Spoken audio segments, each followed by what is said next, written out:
El hombre en busca del sentido, de Viktor Frankl. Viktor Frankl comienza su trabajo con la aclaración de su obra no pretende ser un relato de los sucesos en los campos de concentración nazi, sino que su estudio se enfoca a encontrar cómo era afectada la mente de los individuos prisioneros que se vieron libres al final. Al pasar por situaciones tan adversas como lo era el choque constante de las atrocidades cometidas en los campos de concentración, la lucha por la supervivencia entre estos hombres, el miedo a los horrores del exterminio que amenazaban con terminar la vida cualquiera y la pérdida de condición humana. Frankl define tres fases de las reacciones mentales de los prisioneros: la fase que sigue a su internamiento, la vida en el campo de concentración y la fase después de su liberación. Dicho de otro modo, estas tres fases son la fase que sigue a la situación difícil, la vida en la situación difícil y la superación de esta situación. Primera fase: internamiento en el campo. El libro comienza relatando el horror de los prisioneros mientras son transportados en el tren al campo de concentración. Tras eso, fueron conducidos a unas filas donde un hombre elegía qué camino debían tomar, el de la izquierda a la cámara de gas o a la derecha a trabajos forzados. El protagonista fue llevado a los trabajos forzados, pero antes pasando por la sala de desinfección, donde perdió todas sus joyas y fueron desnudados, por lo que tenía su existencia desnuda en el sentido literal de la palabra, y posteriormente duchados. Tras un tiempo iban perdiendo la ilusión, pero intentaban bromear con un humor macabro. Además del humor, también tenían curiosidad por lo que les pasaría. Algunos hombres toman la decisión de suicidarse lanzándose contra el alambrado electrificado, puesto que no sabían qué les separaba el futuro. Segunda fase: la vida en el campo. En esta fase los prisioneros cambiaban a una fase de muerte emocional, en la que los prisioneros sentían tortura por añorar a su familia y su casa. Además de la fealdad de todo lo que les rodeaba, el prisionero se rodeaba de un caparazón por su insensibilidad. Lo que más les dolía a los prisioneros era la agonía mental causada por la injusticia y lo irracional de aquello. Sobre sus comidas, los prisioneros recibían una ración de sopa aguada y un pedazo de pan, y una entrega extra. Además, debido a la desnutrición, perdían su deseo sexual. El protagonista relata que en el campo de concentración todos sufrían una hibernación cultural, con excepción de la política y la religión. Casi siempre debatían sobre política, creyendo que la guerra acabaría pronto, aunque había algunos prisioneros que se mostraban reacios a creerlo. También se planteaba que cuando todo se ha perdido, el amor es la meta última, más alta del hombre, por lo que su salvación está en él. El protagonista comprende cómo la felicidad puede existir con solo ver a un ser querido. En definitiva, se aferra a la imagen de su amada y es lo que le ayuda a seguir luchando. También la intensificación de la vida anterior ayuda al prisionero a refugiarse contra el vacío y la desolación y la pobreza espiritual de su existencia, devolviéndole a su existencia anterior. El arte también es muy importante dentro del campo de concentración, ya que se aprecia como en contraste con lo horroroso del campo. El autor señala su experiencia de la última voluntad, de que se comuniquen con su esposa, y cuenta cómo viajó con su grupo de enfermos a un campo de reposo. A continuación señala que el miedo de tomar decisiones era otra característica del prisionero, ya que adoptaba una postura determinista y relataba como una vez, ya con el otro frente de batalla acosando al campo, desistió de fugarse compadeciéndose de los enfermos que rogaban su presencia. Llegando el último día en el campo, las autoridades ordenaron su evacuación. Se endureció los controles por la fuga y rondaba la idea de incendiar a este, Cuando el psiquiatra se decidió a huir por segunda vez, la Cruz Roja llegó a este y quedaron bajo su protección. Para finalizar esta etapa en la psicología del prisionero, el capítulo analiza el perfil psicólogo de los guardias. En general eran sádicos. También se destaca que algunos de ellos diferían de esta clasificación siendo personas compasivas. Esta característica de personalidad que se presentaba da la conclusión que el ser humano es el ser que decide quién ser. El sentido de vida constituye una cuestión filosófica sobre el objetivo y el significado de la vida o la existencia en general. Este concepto se puede expresar a través de una variedad de preguntas relacionadas, tales como ¿por qué estamos aquí? ¿Qué es la vida? ¿Y cuál es el significado de todo esto? Ha sido objeto de un gran estudio filosófico, científico, psicológico y de especulación teológica a lo largo de la historia. Ha habido un gran número de respuestas a estas preguntas desde diferentes puntos de vista, junto con los orígenes culturales e ideológicos de cada civilización. El judaísmo, memoria y esperanza. Se basa en las enseñanzas en la Torá.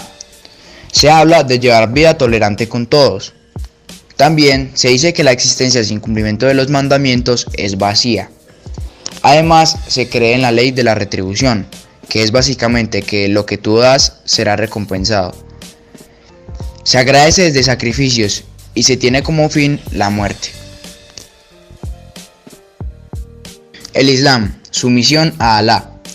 El sentido de la vida en la tierra, según el Corán o el libro sagrado del Islam, está en la sumisión a Alá. La peregrinación a la Meca una vez en la vida simboliza el camino de todo creyente para encontrarse con la voluntad de Alá en el paraíso islámico o el cielo. Para recorrer este camino se han de tener en cuenta 5 prácticas básicas, que son los pilares de la fe islámica y le dan sentido a la existencia. 1. Creer en el único Dios Alá y en su profeta Mahoma. 2. Rezar 5 veces al día con orientación a la Meca. 3. Ayunar en el mes de Ramadán. 4. Dar limosna a los pobres. Y 5. Peregrinar a la Meca una vez en la vida. El budismo, librarse del sufrimiento. De acuerdo con sus enseñanzas, el sentido de la vida consiste en encontrar una felicidad duradera, que no proviene de la riqueza ni las privaciones exageradas, sino de seguir el camino del medio, entre esos dos extremos. Esto permite superar la ambición, el deseo y el sufrimiento, para poner el fin al ciclo infinito de vida, muerte y reencarnación, al que todos estamos sometidos. Los budistas procuran tener siempre pensamientos bondadosos, no decir mentiras ni palabras ofensivas y no perjudicar a ninguna persona o animal con sus acciones. El hinduismo. Esta religión habla del Dharma, que suele interpretarse como ley, camino, tarea o naturaleza. El hinduismo refiere a sus líderes religiosos y maestros como gurús y hace del celibato y del ascetismo, la renuncia a los placeres y a los lujos, que son sus ideales. Los aspectos sociales y religiosos de la vida son inseparables para los hindúes. Estrechamente vinculados a las creencias y prácticas del hinduismo, se mantiene el rígido sistema de castas, una organización jerárquica de estratificación social y religiosa. El cristianismo se basa en amar a Dios y al prójimo como a sí mismo. La relación con Dios se basa también en la fe y en las obras. Dios es el principio y el fin de todo ser. Dios creador hizo al hombre con una necesidad espiritual. En los evangelios se contiene la propuesta de vida de Jesús. Se tiene también como propuesta los 10 mandamientos. Se busca la santidad o la perfección. Pero ahora, el verdadero significado de la vida no se encuentra solamente en tener a Jesús como Salvador, maravilloso como es eso. Más bien, el verdadero significado de la vida se encuentra cuando uno comienza a seguir a Cristo como su discípulo, aprendiendo de Él, pasando tiempo con Él en su palabra, la Biblia, comunicándose con Él en oración y caminando con Él en obediencia a sus mandatos. Pues es así como cada uno nos mostrará por distintos caminos llegar a una vida de bien. ¿Cuál es el sentido de la vida? La respuesta que da la Biblia. Esta cuestión puede plantearse de distintas formas. Tal vez alguien se pregunte, ¿por qué estamos aquí? ¿O qué propósito tiene la vida?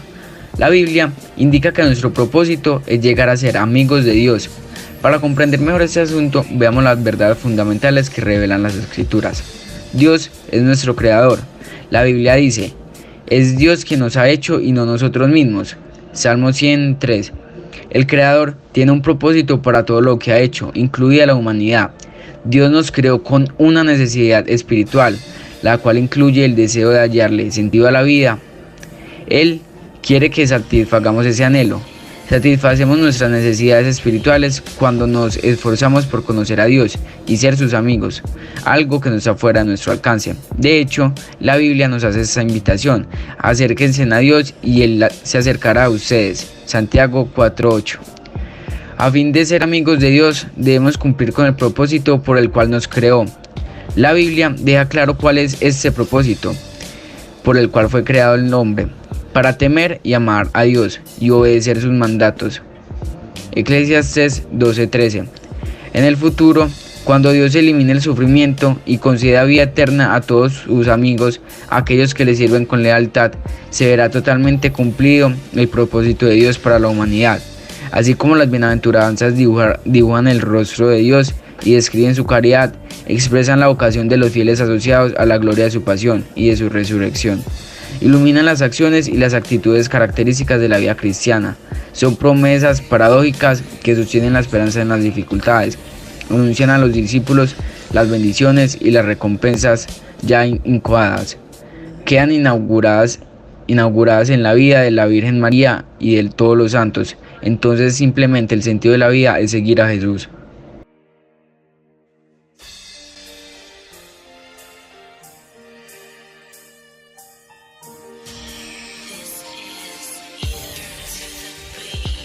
No temo a la soledad, es solo miedo a estar sin ti. Eres mi necesidad, si no estás no puedo existir. En esta vida hay que sufrir para conocer la realidad. Y con sinceridad os digo, no tengo miedo a morir, pero sí a no poder despedirme de los míos, a no poder decir lo que siento por ser tan frío. El reloj avanza y deja atrás a aquel crío. Me niego a perder todo aquello en lo que confío. Tengo miedo de dejar de creer en lo que escribo. Seguiré de pie si este papel me mantiene vivo. Pierdo los estribos respirando aire nocivo. No quedan incentivos para seguir el camino. Es así, me siento un hombre nuevo cuando te veo sonreír. Sé feliz, aunque sea complicado. Siempre hay alguien a tu lado que se hará cargo de ti. Busca un hombro en el que llorar. No se trata de no pasarlo mal, se trata de encontrar a alguien que lo merezca, alguien en quien poder confiar. Es posible que sea alguien que cuesta encontrarse te parezca. Sientes cuando tu alma se conecta. Piensas que tu vida es un camino en línea recta, aunque no es así y aquí se te infecta. Rutina que te inyectan, no te dejes engañar. No, tu vida no es perfecta.